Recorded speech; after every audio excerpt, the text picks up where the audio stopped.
శుక్లాంబరధరం విష్ణుం శశివర్ణం చతుర్భుజం ప్రసన్నవదనం ధ్యాయేత్ సర్వవిఘ్నోపశాంతయే. వ్యాసం వసిష్ఠనప్తారం శక్తేః పౌత్రమకల్మషం పరాశరాత్మజం వందే సుఖతాతం తపోనిధిం.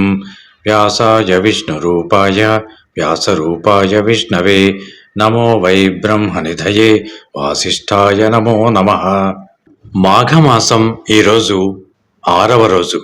మాఘ పురాణమునందలి 6వ అధ్యాయమును గూర్చి తెలుసుకుందాం. కప్ప రూపమును విడిచిన శ్రీ పూర్వకథ. ఓ మునిశ్రేష్ఠ, నా వృత్తాంతమును తెలియచేయుతును, కాన ఆలకింపుము. నా జన్మస్థానము గోదావరి నది సమీపమునందు ఉన్నటువంటి ఒక కుగ్రామం. నా తండ్రి పేరు హరిశర్మ, నా పేరు మంజుల. నన్ను నా తండ్రి కావేరీ తీరవాసియగు జ్ఞానానందుడు అన్నవానికిచ్చి పెళ్లి చేశను. అతడు గొప్ప దైవభక్తుడు, జ్ఞాని, నిగర్వి. మాకు వివాహమైన వెంటనే అతని వెంట కాపురమునకు వెళ్ళినాను. మరికొన్నాళ్లకు మాఘమాసం ప్రవేశించినది. ఒకనాడు నా భర్త, మాఘమాసము ప్రవేశించినది, ఈ నెల ఎంతో పవిత్రమైనది, దీని మహత్తు చాలా విలువైనది. నేను నా చిన్నతనము నుండి ప్రతి సంవత్సరము మాఘస్నానం చేయుచున్నాను. నీవు నా భార్యవు కావున నీవును ఈ మాఘమాసమంతయు ఈ కావేరీ నదిలో స్నానం ఆచరింపుము. ప్రతిదినము ప్రాతకాలమున నిద్రలేచి కాలకృత్యములు తీర్చుకొను సమయమునకు తెల్లవారి సూర్యోదయమగును. సూర్యుడు ఉదయించిన వెంటనే నదికి వెళ్లి నదిలో స్నానము చేయదము. ప్రభాత సూర్యునికి నమస్కరించిన తర్వాత నది ఒడ్డున విష్ణువు యొక్క చిత్రపటమును పెట్టి పువ్వులతోనూ మంచి గంధము, అగరు, ధూపదీపాలతో పూజించి స్వామికి ఖండశర్కర పటిక బెల్లము నైవేద్యమిచ్చి నమస్కరింతము. ఆ తరువాత తులసి తీర్థము లోనికి పుచ్చుకుందము. మన కుటీరమునకు వచ్చి మాఘ పురాణమును రోజుకొక్కొక్క అధ్యాయం చొప్పున పఠింతుము. దీనివలన మనకు చాలా ఫలము కలుగును, నీ 5వ తనము చల్లగా ఉండును అని హితబోధ చేసెను. అయితే నేను అతని మాటలు వినిపించుకోక రుసరుసలాడి అతనిని నీచముగా చూచితిని. నా భర్త చాలా శాంతస్వరూపుడు. అయినను నేను హద్దుమీరి మాటలాడుటచే అతనికి కోపము వచ్చి, ఓసి మూర్ఖురాలా, నా ఇంటికి వచ్చి నా వంశమును ఉద్ధరిస్తావనుకున్నాను. ఇంత దైవద్వేషినివని నాకు తెలియదు. నీవిక నాతో ఉండదగదవు. మాఘమాస వ్రతము నీకు ఇంత నీచముగా కనిపించినదా? అది ఏ నీ పాపమునకు నిన్ను శిక్షించును గాని మగని మాటకు మారాడిన ఫలితముగా కృష్ణానదీ తీరమందున్న రావి చెట్టు తొర్రలో మండూకమవై పడియుందవుగాక అని నన్ను శపించను.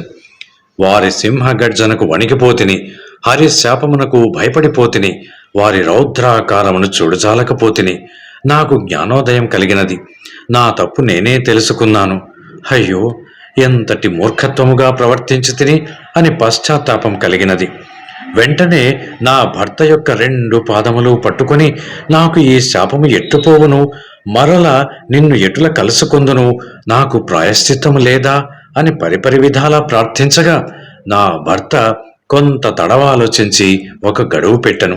అది ఏమనగా, గౌతమ మహర్షి గోదావరి తీరమందున్న తన ఆశ్రమం నుండి ఉత్తర దేశ యాత్రలు చేయుటకు బయలుదేరి తిరిగి మాఘశుద్ధ దశమి నాటికి కృష్ణానది స్నానము చేయుటకు వచ్చును. అలాంటి సమయంలో నీవు వారిని దర్శించిన ఎడల ఆ మహర్షి ప్రభావం వలన నీకు నిజరూపము కలుగును అని చెప్పుచుండగానే నేను కప్పరూపమును దాల్చితిని. నా భర్త కూడా నా మూర్ఖత్వమునకు విచారించను.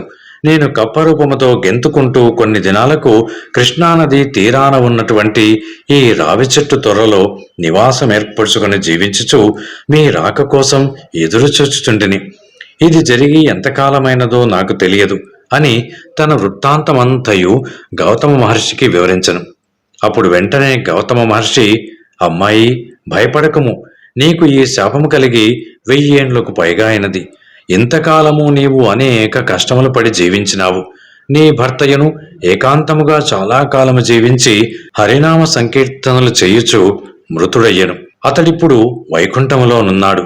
నీవు నీ పతి మాటలు విననందున ఎంత కష్టపడినావో తెలిసినది కదా. మాఘమాస ప్రభావము అసామాన్యమైనది. సకల సౌభాగ్యములు, పుత్ర సంతతి, ఆరోగ్యము కలుగుటయే కాకుండా మోక్ష సాధనము కూడా. నీకి మాఘమాస వ్రతముకు మించిన మరి ఒక వ్రతం లేదు. విష్ణుమూర్తికి అత్యంత ప్రీతి అయినది ఈ వ్రతము. నీ భర్త దురదృష్టి గల జ్ఞాని. అతని గుణగణాలను అందరూ సంతసించడివారు. నిన్ను పెళ్లి ఆడిన తర్వాత తన వంశాభివృద్ధి చేసుకొనవలను అన్న కోరికతో ఉండడివాడు. కాని నీ వలన అతని ఆశలన్నీ నిరాశలైపోయాయి. నీ మూర్ఖత్వం వలన నీ భర్తకు కోపము కలిగి నిన్ను శపించవలసి వచ్చను. నిన్ను నీళ్లల్లో స్నానము చేయమన్నాడు, నీవు చేయనన్నావు. అందువలన నీకు నీరు దొరకకుండా చెట్టు తొర్రలో జీవించు అని శపించాడు. ఈ దినమున దైవ నిర్ణయముచే నీవు నా సమక్షములో పడినందున నీ భర్త శాపం ప్రకారం మరలా నీ నిజరూపమును పొందగలిగినావు. అందున ఇది మాఘమాసము, కృష్ణా నదీ తీరము కావున మాఘమాస వ్రత సమయము నీకు అన్ని విధములా అనుకూలమైన రోజు. అందుచే నీవు వెంటనే శుచివైరమ్ము. స్త్రీలు గాని పురుషులు గాని ఈ సమయంలో ప్రాతకాలమున స్నానము చేసిన ఎడల విష్ణు సాన్నిధ్యమును పొందుదురు. ఎవరైనా తెలిసి కాని లేదా తెలియక కాని మాఘశుద్ధ సప్తమి, దశమి, పౌర్ణమిలి యందును పాడ్యమి రోజునను నదీ స్నానము ఆచరించిన ఎడల వారి సర్వ పాపములు నశించును.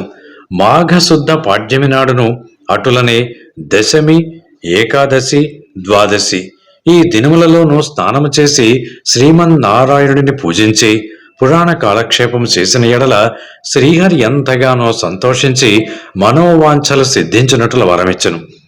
అత్యంత భక్తి శ్రద్ధలతో మాఘ పురాణము వినిన మోక్షప్రాప్తి కలుగును అంటూ గౌతముని ఆ ముని సతితో చెప్పినట్లుగా మహేశ్వరుడు పార్వతీదేవితో ఈ కథ చెప్పెను.